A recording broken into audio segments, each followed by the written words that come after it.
Hello, welcome to another mask talk. I'm gonna wash my face. We're gonna do the bubble circle mask, and we're gonna talk a little bit.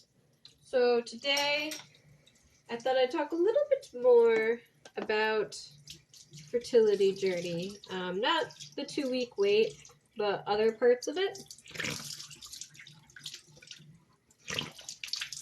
I feel like for some people, pregnancy comes so easily, and they don't have to try so much. Like, either they get pregnant by accident, or, they're able to get it after a few tries. Like, a lot of people, most people, get it within like a year or so.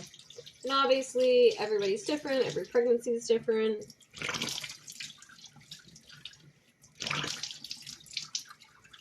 So you can't really, like, judge yourself based on what everybody else is doing.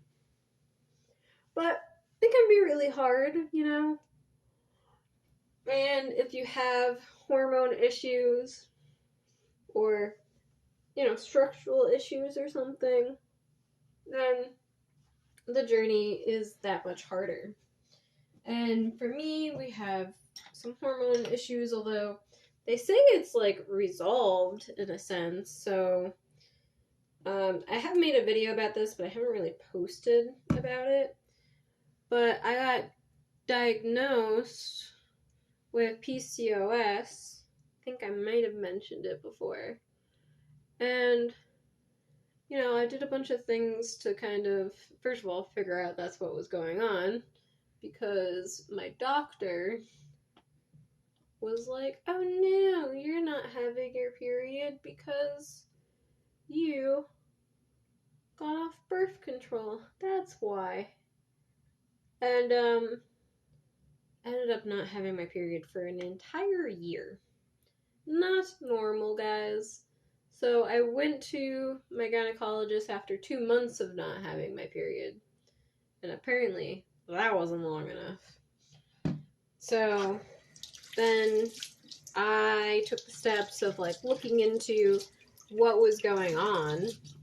And I'm like, there is definitely something wrong with me, right? And after like kind of analyzing everything, I was like, I have PCOS. I already, like, for me, was like, that's what I have. But with my doctor, I, like, went back for my annual. I still didn't have my period. They were like, what? And then at that point, we started scheduling tests, and we found out. But by the time that I got to see my specialist, which was about a year after all of this, she ran like blood work to see if I had the different aspects for PCOS, and I did not at that point. And she was like, you cured your PCOS. And I did a lot of different things to help with that. I could go over that in a separate video if anybody wants to know more about it. But essentially, I was able to do that. And then we ran other tests to see, what's going on. Do I have any structural issues? Does my husband have any issues? Well, what's getting in the way here? So there's not really many issues that popped up. One of the issues was prolactin. So I had slightly higher prolactin levels. And I say slightly, but they're in like the 30s, and now my levels are like less than 10. So they they got up there, right? And she didn't really think that was interfering with my fertility, but it could. And so I'm on medication for that. And now where we went today is the fertility clinic. Mind you, this fertility clinic's like an hour away from me. It's a long drive. And we go there for a baseline on day 3 of the cycle. We get blood work done. And then after blood work, we get a transvaginal ultrasound done. and they look at the lining of the uterus, they look at each ovary to see what's going on with the different developing eggs, right? And with that, they're looking at like the sizes. So they did that today.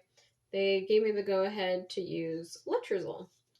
So I'm on letrozole for 5 days, and what that does is stimulates hormones to help the growth of the follicles. Because you want the follicles to be good, juicy sizes, like more than 17 centimeters, millimeters, whatever. And that is what we're going to look at when we go back in a week.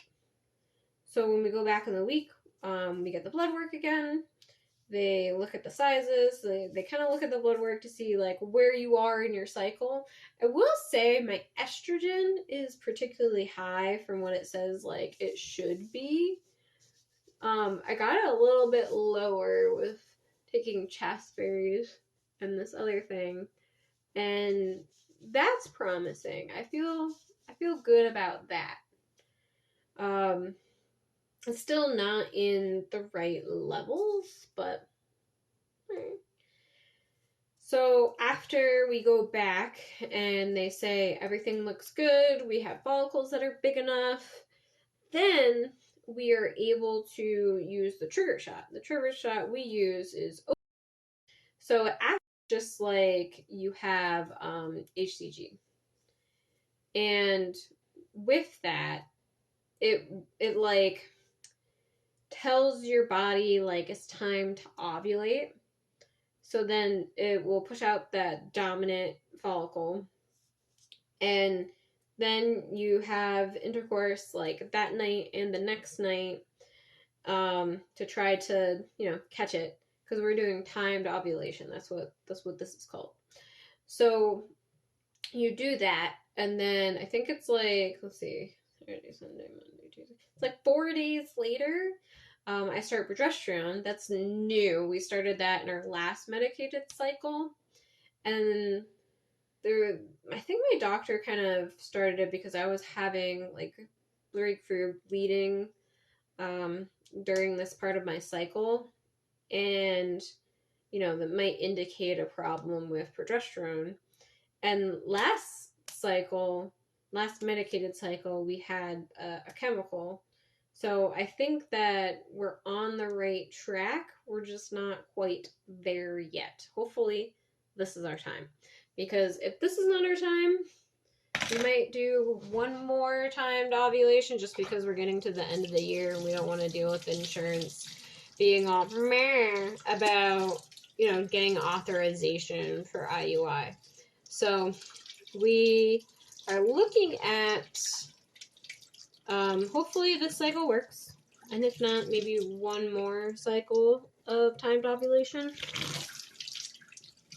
And hopefully that works for us, because this has been a long journey. We're over the 2-year mark now. Obviously, the first year, there wasn't anything happening. But the second year, like, we've been trying all year with this timed ovulation. I think this is technically my 4th cycle of it, I want to say. Even though we're in October, we weren't really able to do it every cycle. Because that's an annoying thing about it, is there's, obstacles you have to go through with insurance. They have to approve it. You gotta go authorization. They have to order all the medication. Yada, yada, yada. And I know, like, I was feeling pretty down last time we talked. I'm feeling a little bit better today. There was a lot of stuff going on last week. But there's not as much this week. We're having positive interactions. We're feeling more hopeful about this cycle, though I'm in like I was a little upset this morning. I didn't show it too much, but I was just like, I don't want to do this anymore. Just like I was last week, but I wasn't like crying about it. I was just like, it's just a lot. So hopefully this cycle works. I'll keep you guys in some of the loop. You know, I feel for all the women out there who have miscarriages, and it's something that we should talk about more. When I said I have the chemical, that's an early miscarriage. I very clearly had a positive on my pregnancy test, but when I went in for blood work, it was not there. I can talk about that cycle more and what it was like to take the overdrill and the progesterone and the feeling of, finding this all out. But, this is where we're at this week. Hopefully things are looking up. So thanks for joining me. I'll see you next week.